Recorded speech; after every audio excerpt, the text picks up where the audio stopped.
আরে উন্নয়নের সরকার, শেখ হাসিনা সরকার। আমরা তো সুখে আছি, ব্যস্ত আছি বলতে হবে।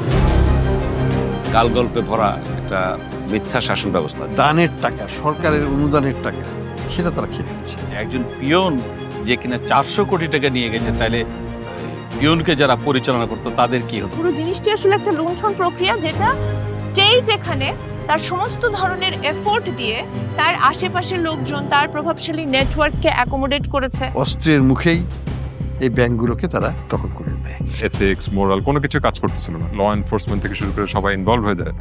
তখন তো অ্যাকচুয়ালি ইন্ডিভিজুয়ালি কারোর কিছু করার থাকে না। সকালবেলা ঘুমের থেকে উঠেই কিন্তু একটা বয়ান দিতেন যে আমি এত উন্নয়ন করেছি। বিভিন্ন আর্থিক প্রতিষ্ঠান, ব্যাংক, এসব প্রতিষ্ঠান থেকে টাকা সরিয়ে নিয়ে এগুলো আত্মসাৎ করা হয়েছে। 10 টাকার কাজ হয়েছে 100 টাকায়, 100 টাকার কাজ হয়েছে 1000 টাকায়।